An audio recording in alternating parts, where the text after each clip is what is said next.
시편 139편 7절에서부터 10절까지의 말씀을 근거로 우리를 인도하시는 하나님, 이와 같은 제목으로 여러분과 함께 하나님의 은혜의 말씀을 나누기 원합니다. 일전에 제가 맨하탄에 어떤 아는 목사님과 함께 차를 타고 간 적이 있습니다. 그 목사님이 저를 인도해서 차를 몰고 가는데 여러 번 갔던 그 지역인데도 불구하고 맨하탄에 들어가서 길을 잃어버렸어요. 목적지에 도착을 해야 되는데 목적지를 못 가고 주변 빌딩 숲을 빙빙 돌기 시작했습니다. 그래서 목사님, 목적지를 모릅니까? 그랬더니 항상 핸드폰 내비게이션을 찍고 왔는데 빌딩이 너무 높으니까 내비게이션이 못 잡는 거예요. 왼쪽으로 가라서 왼쪽으로 갔더니 또 오른쪽으로 가라고 그러고 다시 왼쪽으로 가라고 몇 번을 빙빙 돌도 40분 이상을 헤매다가 나중에 목사 안 되겠지 도착해야 할 곳에 전화를 합니다. 그랬더니 전화를 켜놓고 어디가 보입니까? 네, 보입니다. 거기서 오른쪽으로 가십시오. 가다가 보니까 신호등 하나, 두 개를 지나서 그 다음에 왼쪽으로 가세요. 그래가지고 간신히 1시간 넘게 해서 도착한 적이 있습니다. 내비게이션이 잘 인도해 주는 것 같아도 빌딩 숲에 들어가니까는 GPS를 못 잡아 헤매는 경우도 있습니다. 내가 원하고 내가 목적하고 내가 뜻을 이루는 것 같아도 진정으로 나를 도와줄 존재가 계시지 않으면 우리는 한 치 앞도 나갈 수 없습니다. 환경이 나를 도와주는 것 같아도 막힐 때가 있습니다.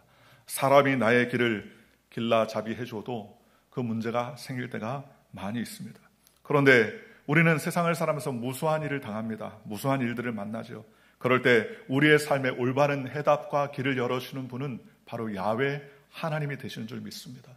왜냐하면 하나님은 우리의 모든 것을 익히 아시고 우리의 길을 알지 못하시는 것이 하나도 없기 때문이라는 것입니다. 오늘 성경 시편 139편 1절에 이렇게 말합니다. 야훼여, 주께서 나를 살펴보셨으므로 나를 아시나이다. 주께서 내가 앉고 일어섬을 아시고 멀리서도 나의 생각을 밝히 아시오며 나의 모든 길과 내가 눕는 것을 살펴보셨으므로 나의 모든 행위를 익히 아시오니 야훼여, 내 혀의 말을 알지 못하시는 것이 하나도 없으시니이다 했습니다. 하나님은 우리의 모든 것 일거수일적을 다 아시고 또 기록하시고 확인하셨다고 성경은 말씀해 주셨습니다. 그러니 우리는 내 힘, 내 뜻, 내 계획대로 삶을 사는 것 같아도 내 힘으로 내 앞길을 이끌어갈 수 없습니다. 내 앞날을 내 방법으로 주장할 수 없습니다. 그러니 우리의 모든 앞길을 아시는 하나님의 인도함을 받아야 됩니다. 하나님의 인도함을 받을 때 진정한 삶의 은혜를 누릴 수가 있게 되는 것입니다. 그러므로 우리를 인도하시는 하나님의 뜻을 따라 살면 언제나 옳은 길이요 언제나 확실한 길임을 기억하며 하나님의 인도함을 받으시기를 주님의 이름으로 축원합니다. 그렇다면 우리가 하나님의 인도함을 받으려면 어떻게 해야 되나요? 첫째로 우리는 우리의 일생 모든 길을 하나님이 작정하시고 예비해 놓으셨다는 사실을 철저하게 믿으며 주님 앞에 나가시기를 주님의 이름으로 축원합니다. 여러분, 우리의 길을 주님께서 아십니다. 여러분이 교회에 나오셨을 때에도 문이 활짝 열려 있고 모든 사람이 불이 다 성전에 켜 있고 또 적절한 온도의 예배가 준비되어 있고 음악이 참 나오고 있습니다. 어떤 사람이 들어오면서 이렇게 시간이 지나니까 저절로 불이 켜지고 저절로 온도가 맞춰지나 보다. 아니에요. 누가 아침에 일찍 와서 온도가 적정한지 불은 깜깜하지 않은지 다 켜고 또 고장난 전구는 없는지 다 점검하고 자리는 깨끗한지 오물은 없는지 또 예배드리기에 적당한지 다 살펴보고 준비해 놓았기 때문이라는 것입니다. 우리 하나님도 마찬가지입니다. 우리의 일생을 하나님은 다 아시고 우리의 모든 것을 준비해 놓으셨다고 그랬습니다. 오늘 성경 6절에 야훼여, 주께서 나를 감찰하시고 아셨나이다. 주께서 나의 앉고 일어섬을 아시며 멀리서도 나의 생각을 통촉하시며 나의 길과 눕는 것을 아시오니 감찰하시며 나의 모든 행위를 아시오니 야훼여, 내 혀의 말을 알지 못하시는 것이 하나도 없으시니이다. 오늘 저와 여러분의 말과 혀에 나오는 모든 것들을 다 알지 못하시는 것은 하나도 없다고 성경은 말씀해 주셨습니다. 그러니 우리의 모든 것을 주님이 다 아십니다. 주님이 예비해 놓으십니다. 주님이 인도해 주시는 것입니다. 그러므로 오늘 우리는 하나님 앞에 감춰진 사람 한 사람도 없습니다. 왜냐하면 하나님이 우리의 모든 것을 다 익히 아시고 계시기 때문이라는 것입니다. 그러니 하나님은 우리가 해와 달과 별들이 생기기 전에 모든 것을 예비해 놓으시고 준비해 놓으셨습니다. 아담과 하와가 제일 먼저 창조되고 그 다음에 해를 만들어라, 네가 노력해라, 달을 만들어라, 물을 만들어라 이렇게 말하지 않았습니다. 최근에 요즘에 과학자들이 온 세계, 온 우주를 바라보면서 지구와 같은 생명체가 있는 별을 찾아보려고 수십 년 동안 애를 썼는데 아직도 생명체가 있는 별을 찾지 못했습니다. 최근에 유명한 미국의 사업가 앨런 머스크는 화성에서 사람이 살 수 있도록 우주선을 쏘아 올리고 거기서 사람이 살 수 있도록 그렇게 준비하겠다라고 그렇게 계획을 합니다. 참 대단한 계획이라고 생각합니다. 진짜 우주선을 뛰어오르고 전기차도 만들고 여러 가지 회사를 준비하는 모습을 보면서 참 대단하다 그렇게 생각합니다. 그러나 화성에는 아직도 대기가 없습니다. 물이 제대로 만족하지 못합니다. 산소가 없습니다. 대기가 없으니까 온갖 유해 물질이나 햇볕 혹은 모든 그러한 안 좋은 광선들이 나오는 것을 차단하지 못합니다. 하나님만이 이 온 우주를 만드신 것입니다. 참 희한하죠. 이 수많은 수조 개의 별들 중에서 사람이 살 수 있도록 하나님이 다 만들어 놓으셨습니다. 우연히 생겼습니까? 아닙니다. 하나님이 미리 창조하셨습니다. 해와 달과 별들과 온 육축과 동물들을 다 미리 만들어 놓으시고 에덴 동산을 만들어 놓으시고 하나님께서 아담과 하와를 창조하시고 생육하고 번성하고 땅에 충만하고 땅을 정복하고 다스리라 하나님 미리 예비하신 하나님이십니다. 그래서 하나님은 야훼 일의 하나님, 우리를 위해서 미리 예비해 주는 하나님이라고 성경은 말씀해 주셨습니다. 그러니 하나님은 우리를 위해서 다 예비해 놓으셨습니다. 시편 139편 16절에서 18절 이렇게 말합니다. 내 형질이 이르기 전에 주의 눈이 보셨으며 나의 정한 날이 하나도 되기 전에 주의 책에 다 기록되었나이다 라고 성경은 말씀해 주셨습니다. 여러분, 어머니의 뱃속에서 우리의 형질이 꼼틀꼼틀 생기기 전에 주님은 벌써 우리의 삶을 다 보셨습니다. 우리의 생명이 이제 막 태동하기 전에 하나님은 우리의 일생을 다 하나님의 책에 다 기록해 놓을 정도로 하나님은 우리의 모든 삶을 예비해 놓으신다고 성경은 말씀해 주셨습니다. 예레미야 1장 4절에 보니까 예레미야에게 하나님이 이렇게 말했습니다. 여호와의 말씀이 내게 임하니라. 이르시되 내가 너를 복중해 짓고 짓기 전에 너를 알았고 내가 태에서 나오기 전에 너를 구별하였고 너를 열방의 선자로 세웠노라 라고 성경은 말씀해 주셨습니다. 예레미야가 태어나기도 전에 하나님은 예레미야의 삶을 다 보셨고 예레미야가 태중에 나오기도 전에 하나님은 이스라엘의 선자로 예레미야를 선택했다고 성경은 말씀해 주셨습니다. 그러니 우리의 삶도 마찬가지입니다. 내가 지식을 갖고 지혜를 가지고 내 뜻대로 살려고 하면 엉망이 될지만 하나님께서 예비해 놓으신 길, 하나님께서 베풀어 놓으신, 준비해 놓으신 길로 달려가면 하나님의 은혜 가운데 살아갈 수 있도록 주님께서 붙잡아 주시는 것입니다. 고린도전서 2장 9절에 성경이 이렇게 말합니다. 기록된 바 하나님이 자기를 사랑하는 자들을 위하여 예비한 모든 것은 눈으로 보지 못하고 귀로도 듣지 못하고 사람의 마음으로도 생각하지 못하였다함과 같으니라 그랬습니다. 무엇을 생각하든 간에 사람의 상상 이상의 것을 하나님이 준비해 놓으시고 예비해 놓으셨다는 것입니다. 그러니 우리는 주님의 인도함을 받아야 됩니다. 이스라엘 백성들이 애굽에서 나와서 광야길을 갈 때 하나님께서 적과 꿀이는 가나안 땅을 예비해 놓으시고 밤과 낮에 구름기둥과 불기둥으로 인도하기를 원하셨음에도 불구하고 그들이 하나님 앞에 불순종하고 하나님의 말씀을 듣지 않자 그들은 40년 동안 허덕이며 그 사막 한가운데서 허덕이다가 1세대는 다 죽고 간신히 1세대만 들어갔습니다. 오늘 저와 여러분도 마찬가지입니다. 하나님께서 주는 길을 찾고 그 말씀을 따라 인도함을 받는 믿음의 삶을 살면 어떠한 상황과 환경 가운데서 하나님의 능력을 덧입을 수 있게 되더라는 것입니다. 그러니 세상 쫓아 살지 마십시오. 사람 쫓아 살지 마십시오. 하나님 붙잡는 인생이 되시기를 주님의 이름으로 축원합니다. 우리를 위해 예비하신 하나님이 계시다는 사실을 믿고 하나님 우리의 길을 보여주시고 우리의 길을 예비하신 하나님 우리의 삶을 인도하여 주옵소서. 믿음으로 달려가는 저와 여러분들 되시기를 주님의 이름으로 축원합니다. 두 번째로 그렇다면 하나님이 우리를 위해서 예비해 놓은 길, 그 인도하심을 어떻게 알 수 있을까요? 어떻게 찾을 수 있을까요? 그것은 바로 하나님 말씀을 붙잡고 하나님 말씀을 읽고 묵상하는 저와 여러분이 될 때 하나님의 길을 올바로 찾을 수가 있게 되더라는 것입니다. 우리가 말씀을 들을 때 우리의 마음속에 하나님 말씀이 깨달아지는 것입니다. 예수님이 죽고 사흘 만에 부활하셔서 나가심에도 불구하고 예수님의 제자는 예수님의 부활을 알지도 못했습니다. 낙심한 제자들 중에 두 제자가 시골로 자기의 고향으로 가고 있는데 갑자기 예수님이 같이 오셔서 동행합니다. 그분이 누군지 그들은 몰랐습니다. 그런데 예수님께서 하나님의 말씀을 가르쳐 주시고 그 말씀에 대해서 일러주는데 제자들의 마음이 막 뜨거워집니다. 뜨거운 마음이 생기고 열망이 생기기 시작합니다. 가슴이 활활 달랐습니다.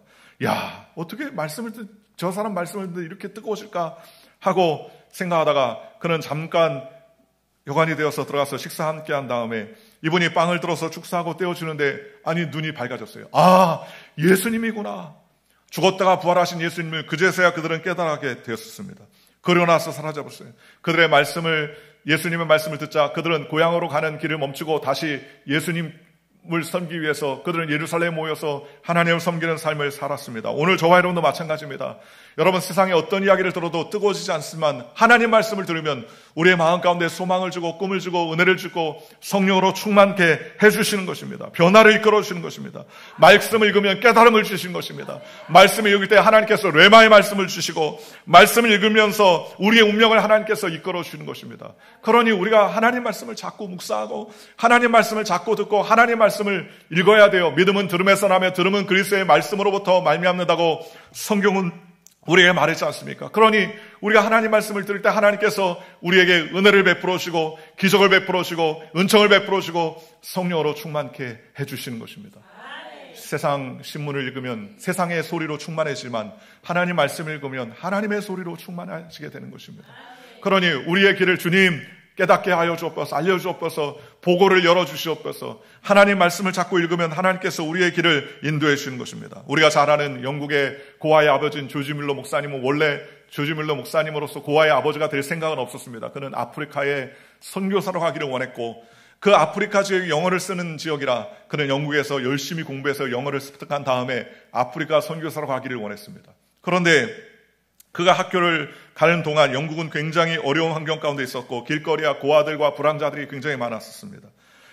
고아들이 거지처럼 구걸하고 밤이 되면은 정말 들고양이처럼 들쥐처럼 모여가지고 그 조그만한 이불을 덮고 추위 가운데 허덕이는 그 모습을 보았습니다. 그러나 자기는 아프리카 선교사로 부름받았으니 자는 아무런 상관이 없다고 생각하고 열심히 공부하고 있었습니다. 그런데 그는 하루는 시편을 천천히 읽고 있는데 성경 말씀에 하나님은 고아의 아버지이시며 과부의 변호사가 되신다라는 말씀을 읽게 되었습니다. 그 말씀을 읽으니까 갑자기 마음이 뜨거워지기 시작하더니 눈물이 쏟아졌습니다. 그동안 자기가 학교에 출입하며 나갈 때마다 길거리에 수많은 고아들 코를 흘리고 먹을 것이 없어서 삐쩍 마르고 잠잘 곳이 없어 헤매는 고아들을 보고서 그냥 지나쳤는데 고아의 아버지나 하나님이 고아의 아버지라는 그 말씀이 듣자 그 마음 가운데 뜨거움이 생기고 그 고아들의 모습들이 생각이 나기 시작했습니다. 그때 눈물을 흘리며 기도할 때 말씀을 통해 하나님의 음성이 들렸습니다. 조지 밀러야, 너는 아프리카 선교사로 갈 것이 아니라 런던에 내가 세운 고아들을 돌보아라. 내가 고아의 아버지다 라고 말했습니다. 조지 밀러는 그때 하나님 말씀을 읽다가 뜨거운 말씀을 통해서 깨달음을 얻었습니다. 그는 선교사로 가는 것을 포기하고 런던에 무릎 꿇고 하나님께 기도했습니다. 하나님, 고아의 아버지가 하나님이시라면 이제부터 나는 그 아버지의 자녀들을 돌보는 고아의 총무가 되겠습니다. 주님, 나를 붙잡아 주시옵소서. 고아원을 열게 하여 주옵소서. 그러다 보니까는 그 조지 밀러를 통해서 수많은 고아들을 도울 수 있도록 환경이 열리기 시작하고 옷이 오고 빵이 오고 또 고아원을 세울 수 있는 그러한 건물들을 주님께서 허락해 주셨습니다. 나중에는 수천 명을 수용할 수 있는 고아원을 세워서 교육을 하고 입혀서 위대한 믿음의 사람으로 키워내는 일들을 감당할 수 있었습니다. 말씀을 읽다가 하나님이 레마의 말씀으로 깨닫게 해주신 것입니다. 하나님께서 은혜를 베풀어 주신 것입니다. 오늘 저와 여러분이 말씀을 읽을 때 하나님께서 기적을 베풀어 주시고 은혜를 베풀어 주신 줄 믿으시길 주님의 이름으로 축원합니다. 제가 일본에 있을 때 여러 번 여러분에게 말씀드렸는데 그 생각만 아직도 참 기가 막혀요. 제가 일본에 있을 때 일본에 어떤 분이 사업을 하다 쫄딱 망해가지고 이제 아무것도 할 수 없어요. 자기 방법대로 사업을 했으니까 망했죠. 그런데 그가 신실한 믿음의 사람이었습니다. 그런 하나님께 이제 내 뜻대로 사업하지 않습니다. 이제는 하나님 뜻대로 사업하겠습니다. 하나님, 내가 어떤 사업을 하면 좋겠습니까? 어떤 사업을 하면 좋겠습니까? 그런데 성경을 읽다 보니까 성경에 너의 죄가 주홍같이 붉을지라도 흰 양털과 같이 깨끗하게 하겠다는 하나님의 말씀이 탁 왔는데 하나님은 아무리 더러운 옷이라도 깨끗하게 빠시는구나. 그러면 내가 세탁소를 하면 좋겠다. 더러운 옷을 깨끗하게 빠는 일이 주님이 나에게 레마로 주신 말씀이구나. 그래서 그는 부지런히 세탁소를 알아보다가 세탁소가 안 돼가지고 망해가는 집을 헐값에 인수하게 되었습니다. 그래서 세탁소를 차렸습니다. 하나님, 이제부터 나는 더러운 옷을 깨끗하게 빠는 예수님께서 세탁소의 원래 주인이시고 나는 이 세탁소의 주님 뜻대로 깨끗하게 빨겠습니다. 이름을 지어야 되는데 무엇이라고 지을까요? 한참 기도했는데 이름이 떠오르지 않습니다. 그런데 성경을 읽었던 그 성경이 또 떠올라는 거예요. 너희 죄가 붉을지라도 양털과 같이 깨끗하게 희게 하겠다. 흰 양털같이 깨끗하게 한다는 거예요. 그래서 그럼 흰 양털 세탁소라고 하자. 그래서 백양 세탁소라고 이름을 간판에 붙였어요. 그러고 나서 손님들이 옷을 하나둘씩 갖다 주면 예수님께서 주홍 같은 그 붉은 죄라도 흰 양털같이 깨끗하게 하신다는 그 말씀이 생각나서 그는 빨고 또 빨고 깨끗하게 하고 또 깨끗하게 했습니다. 그런데 얼마나 깨끗하게 빨았던지 저 집에 갖다 주면 다 옷이 깨끗해진다. 어떤 오물도 다 깨끗해져. 희한하다. 입소문이 나가지고요. 잘 되기 시작하더니 1호점, 2호점, 3호점, 4호점 일본의 전역에 세탁소를 세우는 그러한 놀라운 역사가 있었습니다. 말씀을 통해서 하나님 내가 어떤 일을 하면 좋겠습니까? 내가 어떤 삶을 살면 좋겠습니까? 기도하고 간구하니까 하나님께서 길을 열어주시는 것입니다. 오늘 저와 여러분도 마찬가지입니다. 하나님은 우리에게 말씀을 통해서 얘기해 주십니다. 말씀을 통해서 우리의 길을 인도해 주십니다. 저는 민수기 23장 13절을 매우 23장 19절을 매우 좋아합니다. 하나님은 인생이 아니시니 시건치 아니하시고 인자가 아니시니 후회가 없으시도다. 어찌 그 말씀하신 바를 행치 아니하시며 하실 말씀을 실행치 아니하시랴. 제 삶에 어떻게 보면 좌우명과 같은 말씀인데 이게 왜 제게 좌우명 말씀이냐. 제가 신학생 때 군대 갔는데 의심이 들어오는 거예요. 뭐 예수님이 무리를 걸어? 예수님이 뭐 동정녀 몸에서 태어나 한참 젊을 때니까 말씀을 읽다가 신학을 했는데도 불구하고 의심이 들어오니까 안 믿어지는 거야. 아유 안 믿어진다. 아유 안 믿어진다. 믿습니다. 그런데 속에서는 안 믿어지네. 오병이어로 5,000명을 먹었다. 오병이어로 어떻게 5,000명을 먹냐. 안 믿어지네. 믿습니다. 안 믿어지네. 마음속에 의심이 자꾸 드는 거예요. 예수님이 나를 구원해 주셨다. 어떻게 믿자? 2000년 전에 그 일을 어떻게 믿냐? 죽으면 천국 가냐 지옥 가냐? 가봐야 알지. 어떻게 믿냐? 한편으로는 마음속에 믿어야 된다. 한편으로는 안 믿어진다. 그런데 하나님이 민수기 23장 그 말씀을 읽을 때 레마에 탁 말씀을 주셨습니다. 하나님은 인생이 아니시 시건치 아니하시고 태어나고 죽는 존재가 아니라 헛소리하지 않는다. 인자가 아니 후회가 없습니다. 사람이 아니기 때문에 사람은 후회하지만 나는 후회함이 없다. 하실 말씀을 어찌 하신 말씀을 실행하지 않으시랴. 하신 말씀을 주님께서 반드시 이루시는 분이라는 그 말씀이 제 마음 가운데 콱 다가오는데 순식간에 두려움이나 염려와 걱정이 싹 사라지고 의심이 사라지는 경험을 했습니다. 저는 마음에 의심이 들 때마다 이 말씀이 먼저 탁 떠오릅니다. 하나님은 인생이 아니시기 때문에 시건하지 아니하시고 헛소리하지 않으시는 분이다. 내게 왜 거짓말 하시겠느냐.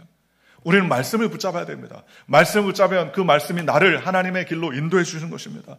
그러니 우리는 말씀을 붙잡고 나아가는 저와 여러분들이 되시기를 주님의 이름으로 축원합니다. 주님께서 함께 하신 줄 믿으시길 주님의 이름으로 축원합니다. 또한 우리는 하나님 말씀을 붙잡고 나가면 성령께서 우리에게 이끌어 주시는 것입니다. 성령이 우리에게 직감을 주시고 우리를 이끌어 주시는 것입니다. 기도할 때 하나님께서 우리의 마음 가운데 뜨거운 마음을 주시고 열망을 주시는 것입니다. 소망을 베풀어 주시는 것입니다. 참 감사한 것은 우리가 코로나 때 너무너무 어려운 때에 정말 하나님께 영광 돌리고 김선실 기념관을 완공했지 않습니까? 지지난주에 우리가 6일날 김선실 기념 교육관 완공을 위한 축복 예배도 은혜 가운데 잘 마쳤습니다. 참 감사한 것은 뒤돌아보니까는 다 하나님의 은혜입니다. 다 하나님의 은혜예요. 그렇잖아요. 그 선교 김서시 기념관을 지을 때 돈도 없고 아무것도 없고 믿음으로 시작했는데 한 번은 제가 기도할 때 하나님이 그런 마음을 주셨어요. 네가 목사니까 이 교회 리더니까 네가 먼저 씨앗을 심어라 라는 하나님 말씀을 딱 주시는 거예요. 내가 먼저 씨를 심어야 자라난다. 심는 곳에 열매가 맺는다. 그렇잖아요. 심지 않고 거두는 법칙이 어디 있느냐 하는 말씀이 있어요. 그런데 하나님 제가 뭐 물질이 있어야 목회자가 물질이 많아야지 드리지 뭐가 어디 있습니까? 하는 마음의 생각이 났는데 그런데 하나가 생각이 딱 났어요. 제가 어렸을 때 저희 큰애가 태어났을 때 교육적금을 든 것이 있는데 그 교육적금이 18년 동안 붙게 되면 그걸 나중에 대학 학자금으로 사용할 수 있도록 캐나다에서 적금을 부어놓은 것이 있었습니다. 그걸 드리면 좋겠다라는 생각이 들었어요. 하나님께서 채워주시겠지. 공부도 하나님께서 지혜를 주셔야지 하는 것이지. 내가 아무리 돈을 준비한다는들 공부를 하나님께서 지혜를 주지 않으면 대학 아무리 가고 싶어도 못 가는 거 아니겠는가 하는 마음이 생각했어요. 그래서 저희 집 사람하고 얘기를 하고 얘기했더니 그럽시다. 그래가지고 기도하는데 정말 18년이 딱 돼가지고 가져가라고 이메일을 연락이 왔어요. 봤더니 그게 25,000불 정도 되더라고요. 그래가지고 그것을 다 찾아서 이렇게 넘겨오니까는 캐나다 환율에 의해서 한 2만 불 좀 위에 달려댔는데 그걸 하나님께 먼저 심었습니다. 하나님 교육적금을. 근데 마음속에 이게 바치는 게 쉽지 않더라고요.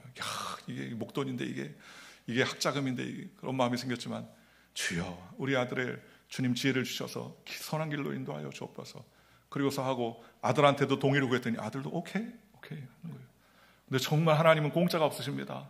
그 아들을 하나님께서 여러분들이 다 아시는 것처럼 4년 동안 장학금을 다 받을 수 있도록 하나님께서 길을 인도해 주시고, 그리고 그 교육적금 이자로 받을 돈을 지금 하나도 받지 않았어요. 하나도 받지 않고 지금 최근에 이제 직장에 가서 지금 직장도 하나님 은혜 가운데 잘 얻어가지고 하나님께서 은혜 베풀어 주시고 모든 것을 잘 순조롭게, 또 둘째 때도 또 교육적금을 잘라서 하나님께 드렸더니 하나님께서 인도해 주셨습니다.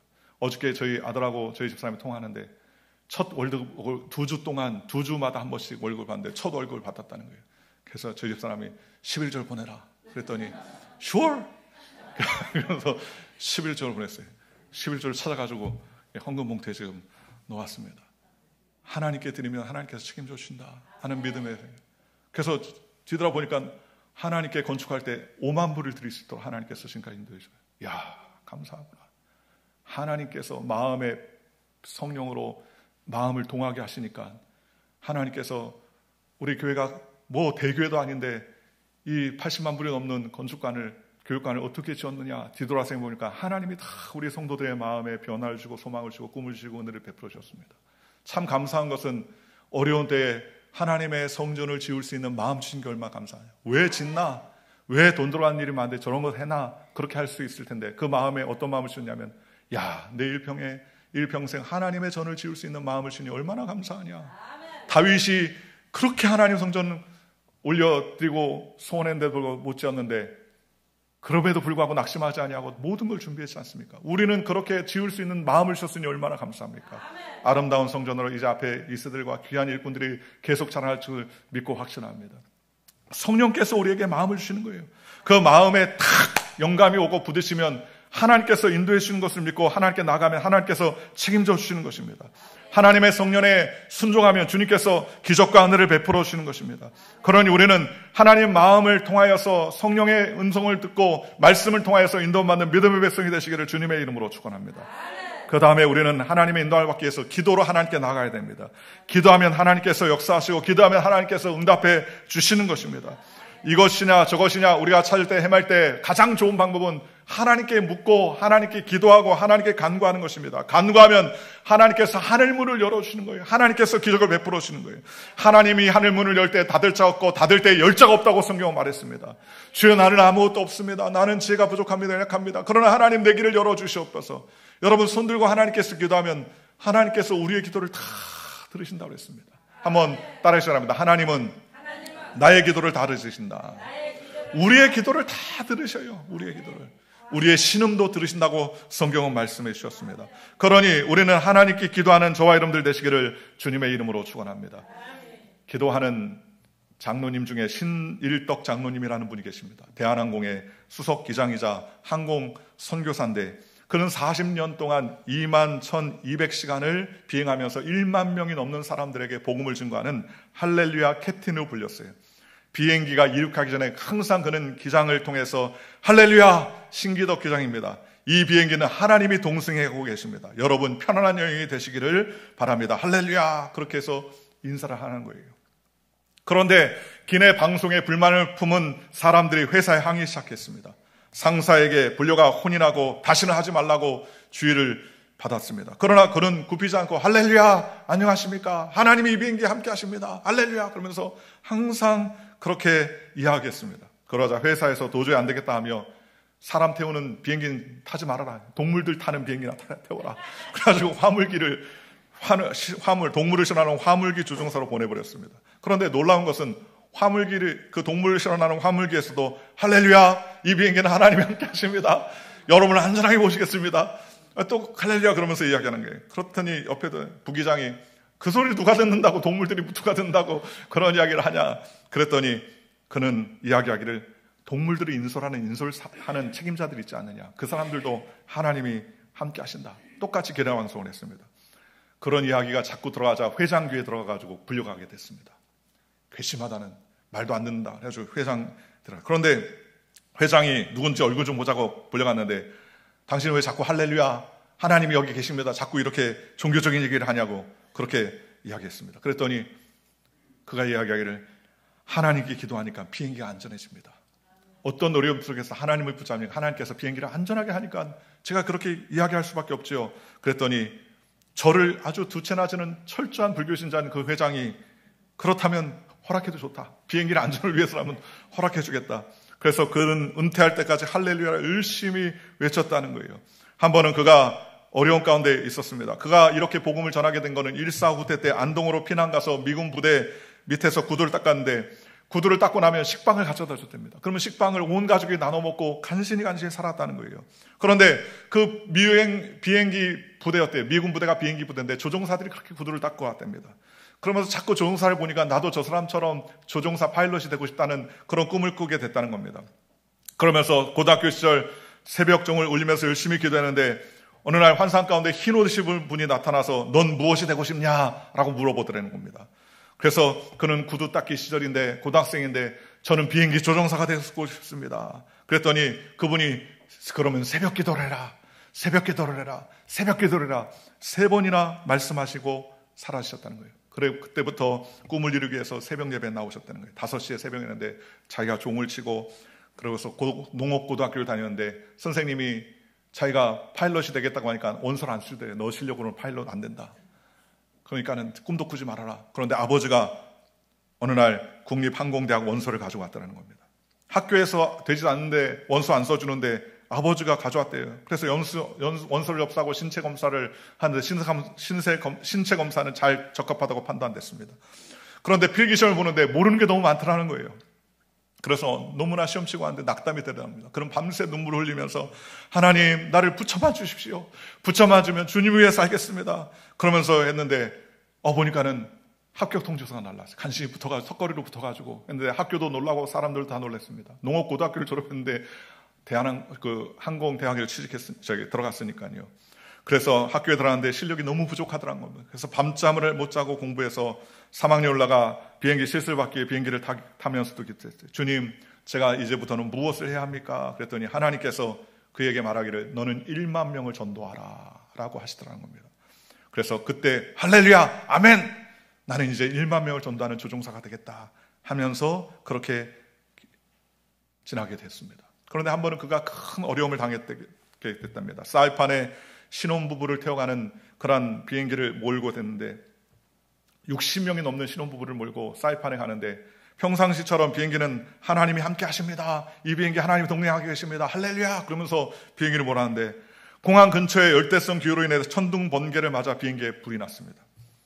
그리고 단신이 비행기에 불은 껐는데 착륙하려 했다 보니까는 비행기 바퀴가 안 나와요.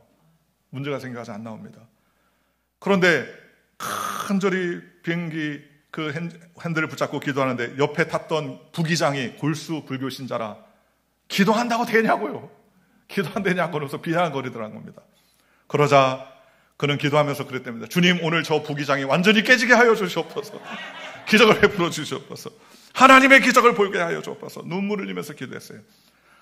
그런데 아무리 기도해도 비행기 밖에는 안 나오더라는 거예요. 큰일 났어요. 이제 동체 착륙을 해야 됩니다. 관제탑을 통해서 연락을 했더니 메인 활주로 아스팔트 말고 저 옆에 자갈로 되어 있는 비상 활주로를 사용하라는 거예요. 그런데 보십시오. 비행기가 동체 착륙을 하면 판판한 비행기가 활주로에 착륙을 해도 살아날까 말까 하는데 그런 자갈밭에 착륙을 하면 대부분 70%에서 80%는 비행기가 동강이 나고 불에 타서 폭발하고 사람의 생명은 다 죽게 되는 경우가 되게 많다는 거예요. 사람이 죽던 말던 비행장을 살리겠다는 것이죠. 그래서 어떻게 합니까? 사무장을 통해서 신혼부부들은 비행기 안에서 난리가 났어요. 이제 다 죽게 되겠다 엉엉 울고 난리가 났습니다. 자기가 마음이 되게 불안해요. 왜냐하면 이 비행기는 하나님 함께 하신다고 큰 소리치고 운전해 왔는데 이제 동체 착륙하는데 사람이 목숨이 왔다 갔다 하는 겁니다. 그러면서 하나님 앞에 기도하는데 갑자기 어린이 찬양대가 환상 가운데 착 보이더니 하나님이 환상 중에 이사야서 41장 10절 말씀을 주시더라는 겁니다. 놀라지 말라, 두려워하지 말라, 내가 너와 함께함이라. 나의 의로운 오른손으로 너를 붙들리라는 음성이 탁 들려오더라는 겁니다. 그래서 다시 한번 더 해보자 그러면서 기도하기 시작합니다. 기도하는데 안 되겠다 싶어서 나는 전심으로 기도할 때니까 부기장 자네가 핸들을 잡으라. 그래서 그랬더니 투덜투덜거리면서 울면서 투덜투덜 거리는 겁니다. 다 죽게 됐다고. 그런데 그때부터 두 손을 들고 하나님 기적을 베풀어 주시옵소서, 기적을 베풀어 주시옵소서. 주님, 우리는 할 수 없습니다. 하나님 환경의 문을 열어주시고 바퀴가 열어지게 하여 주옵소서. 그러는데 하나님께서 수동으로 바퀴를 돌려봐라 하는 음성이 들려줍니다. 그래서 수동으로 바퀴를 돌리자. 한 바퀴 돌렸는데 안 나오고, 두 바퀴 돌렸는데 안 나오고, 나중에는 7바퀴 반을 돌리니까 바퀴가 탁 털컥 나왔어요. 그랬더니 부기장이 할렐루야 그러면서 관제탑에 하나님이 바퀴를 내려주셨습니다. 그랬더니 그 관제탑에서 이 사람들 자갈밭이 아니라 비행기에 착륙하고 싶어가지고 저 거짓말 하는구나 가지고 자초지종을 물어봤더니 우리 기장님이 기도하다가 하나님이 바퀴를 여러 수동으로 돌려가지고 7바퀴를 반을 탁 돌려서 철컥하면서 바퀴가 내려왔습니다. 가까이 보니까 바퀴가 보이거든요. 그래서 안전하게 공항에 탁 착륙을 했습니다. 그래서 너무나 감사해서 하나님께 눈물을 흘리며 기도하고 있는데, 아니 내려야 될 승객 때 안 내리는 거예요. 왜 안 내리나 봤더니 기장님을 보고 가겠다고 그 사람들이 줄을 서서 나갑니다. 그랬더니 기장님들이 기장 앞에 다 인사하며 하나님이 살아계십니다. 하나님 역사해 주셨습니다. 그래서 자기도 예수 믿고 구원받으세요. 예수 믿고 구원받으세요. 그리고 다 나가고 났는데 그 부기장이 무릎을 꿇고 눈물을 흘리면서 사죄하더라는 겁니다. 자기는 불교를 믿은 지 22년 다녔지만 이런 기적을 본 적이 없습니다. 그러면서 예수 믿고 구원받으라고 그거를 위로해 줬는데, 그가 나중에 퇴사해가지고 미국 가서 신학대학을 나와서 지금은 미국에서 목회를 하고 계신 하나님의 백성이 되었다는 것입니다. 그가 지금도 은퇴해서 복음을 전하는 믿음의 삶을 살고 있다고 합니다. 오늘 저와 여러분도 마찬가지입니다. 오늘은 기도해야 됩니다. 예수 믿는 사람이 기도하는 거 외에 더 무엇이 있겠습니까? 기도하면 하나님의 문을 열어주십니다. 기도하면 기적을 베풀어 주십니다. 기도하면 응답의 역사가 나타나시는 것입니다. 그러니 우리가 내 뜻, 내 방 뜻대로 살지 마십시오. 하나님께 기도하면 하나님께서 우리의 길을 인도해 주시고 우리를 인도해 주신 것입니다. 사도 바울이 로마에 가서 복음을 증거하고 하나님의 뜻 가운데 살려왔지만 환경이 다 문을 닫았지만 하나님께서 음성을 통해서, 말씀을 통해서, 환상을 통해서 마게도니아로 건너와라 하나님 음성 듣고 그가 나가서 복음을 왕성하게 증거했지 않습니까? 오늘 저와 여러분도 마찬가지입니다. 내 뜻대로 인생 살면 그는 끝입니다. 내 뜻대로 되는 것 같지만 마지막은 사망의 길입니다. 그러나 하나님 뜻대로 살면 지금은 가시밭 길이고 고난의 길인 것 같지만 하나님께서 그 길을 활짝 열어주신 것입니다. 사랑하는 성도 여러분, 말씀을 붙잡고 하나님 음성 들으시고 성령을 통해서 마음의 감동을 받으시고 기도를 통하여서 부르짖음으로 응답받는 믿음의 삶을 살아 하나님이 원하시는 믿음의 삶을 달려가는 저와 여러분들 되시기를 주 예수의 이름으로 간절히 축원합니다. 기도하겠습니다. 좋으신 아버지 하나님 감사합니다. 하나님, 우리는 지혜 없고 미련하고 연약한 인생입니다. 그러나 주님, 우리의 길을 주님께서 인도해 주십니다. 지금 그 길을 우리가 알게 하여 주시고 우리를 위해서 모든 것을 예비하시는 하나님을 의지하며 살아가는 우리 모두가 되게 성령님 인도하여 주시옵소서. 우리를 붙잡아 주시옵소서. 주님 말씀을 붙들게 하여 주시고 성령의 인도를 받게 하여 주시고 기도함으로 하나님의 살아계심을 경험하는 믿음의 백성이 되게 하여 주시옵소서. 날마다 우리에게 셈을 허락하신 줄 믿사오며 존귀하신 예수님의 이름으로 감사하며 간절히 기도하옵나이다. 아멘. 우리 한번 말씀을 통하여서 말씀을 붙잡고 한번 기도하는 시작하겠습니다. 하나님, 내 뜻대로 살았습니다. 내 방법대로 살았습니다. 세상에 방하며 살았습니다. 그러나 하나님, 내 길을 다 하시는 주님의 인도함을 받기 원합니다. 주님 나를 인도하여 주시고 말씀을 붙잡습니다. 성령의 인도함을 받기 원합니다. 기도로 주님 우리의 길을 열어나가겠습니다. 주님 우리의 길을 인도하여 주시고 붙잡아 주시옵소서. 물질의 문제, 경제의 문제, 환경의 문제, 관계의 문제, 모든 악한 문제가 다 예수의 이름으로 떠나게 하시고 주의 인도함을 받게 주님 우리에게 길을 열어 주시옵소서. 우리 주여 삼창 통성을 하나님께 간절히 기도하겠습니다.